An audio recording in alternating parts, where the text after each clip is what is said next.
Hello' guys, আজি আকৌ নতুন এটা ভিডিঅ'লৈ আপোনালোকৰ মাজলৈ আহিলোঁ। আজি মই ভাবিলোঁ এটা ধুনীয়া বিউটি টিপছ দিওঁ, যিটো নেকি টিপছে আপোনালোকক বহুতকে সহায় কৰিব। মই এইটো আচলতে টিপছ মই ছোৱালী কালৰ পৰাই মই ব্যৱহাৰ কৰি আহিছোঁ। মই বহুত সুফল পাওঁ আচলতে। সেইকাৰণে ভাবিলোঁ আপোনালোকৰ লগতো শ্বেয়াৰ কৰোঁ, কাৰণ মই আজি এই বিউটি টিপছটো ময়ো আজি এপ্লাই কৰিব খুজিছোঁ, কাৰণ মই সদায় কৰিয়ে থাকোঁ। হয়তো আৰু কিছু মানুহে লোকে হয়তো এইটো টিপছ এপ্লাই কৰিছে দেই, ট্ৰাই কৰিছে চাগে, কিছুৱে লগায়ো।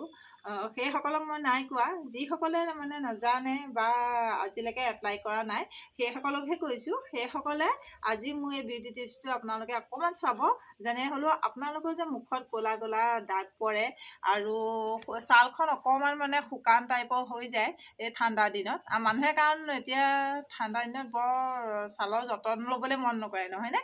সেইকাৰণে আমাৰ স্কিনখন খুব বেছি মানে ড্ৰাই হ'বলৈ লয় আৰু মানে ক'লা ক'লা স্পটবোৰ পৰে, বৰ লেতেৰা হয়। আজি ভাবিলোঁ সেইটোকে মই আপোনালোকৰ ওচৰত দিওঁ, কাৰণ মই আজি এপ্লাই কৰিম। মই সেইটো ছোৱালী কালৰ পৰাই মই এপ্লাই কৰি থকা, সেইকাৰণে ভাবিলোঁ সদায়ে যেতিয়া মই কৰিয়ে থাকোঁ আপোনালোকৰ লগতনো কেলৈ শ্বেয়াৰ নকৰোঁ।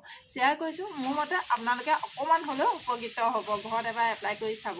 প্ৰথমতে মই ফেচ ৱাছ লৈছোঁ। মই ফেচ ৱাছটো আপোনালোকক নেদেখুৱাওঁ কি ফেচ ৱাছ লৈছোঁ। এই ফেচ ৱাছটোৱে প্ৰথমতে মই মুখখন ভালদৰে ধুই লওঁ, ক্লিন কৰি লওঁ, নহ'লে বৰ লেতেৰা লাগি থাকে। মই গা ধোৱাই নাই, গা নোধোৱাৰ আগতে মই এই টিপছটো মানে মই হেৰি কৰিব খুজিছোঁ।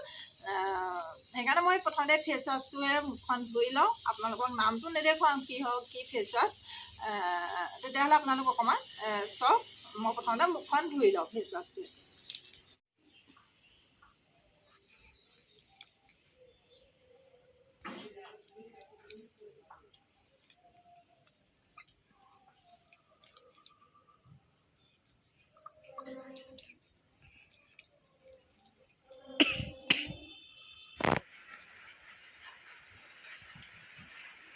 তাৰ বাবে মোক লাগিব এই এটা বিলাহীটো আপোনালোকে এতিয়া চবতে পাব। ঘৰৰ বিলাহী হ'লেতো খুব ভাল।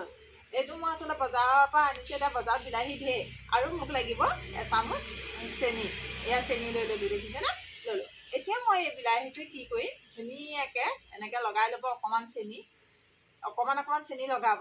তাৰপিছত চেনি লগাই ধুনীয়াকৈ আপোনালোকে এনেকৈ গোটেই গালখনতে এনেদৰে সানিব। এনেকৈ আপোনালোকে সপ্তাহত আপোনালোকে যদি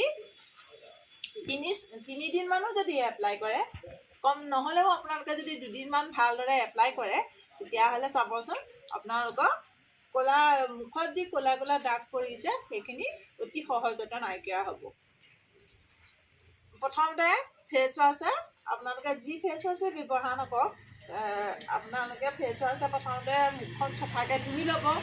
ধুই লৈ পেলাই এই বিউটি টিপছটো আপোনালোকে এদিন ধুনীয়াকৈ ঘৰত এপ্লাই কৰি চাব, নিশ্চয় সুফল পাব। মই এতিয়া গা ধুই আহি পেলাই এয়া ধুনীয়াকৈ ক্ৰীম অকণমান সানি আহিলোঁ। ক্ৰীম অকণ সানি আহি পেলাই এয়া দেখিছেনে, মোৰ মুখৰ স্কিনখনত কিমান উজ্জ্বলতা এটা বাঢ়িলে। অকল মই মাত্ৰ ক্ৰীম অকণমান সানি আহিছোঁ গাটো ধুই। কেনেকুৱা ধুনীয়া লাগিছে দেখিছেনে, একদম স্মুথ হৈ থাকে মুখখন, একদম কোমল আৰু ছালখন ইমান ধুনীয়া হয়। এনেকুৱা ধুনীয়া টিপছ পাবৰ বাবে আপোনালোকে যিসকলে মোৰ পেজটোত নতুনকৈ জইন হৈছে সেইসকলে মোৰ পেজটো ফ'ল' কৰিবলৈ নাপাহৰিব। এনেকুৱা ধুনীয়া টিপছসমূহ সদায় পাই থাকিবৰ বাবে। আকৌ এটা নতুন ধুনীয়া বিউটি টিপছ লৈ আপোনালোকৰ মাজলৈ আহি আছোঁ মই আজিলৈ। তেতিয়াহ'লে বাই।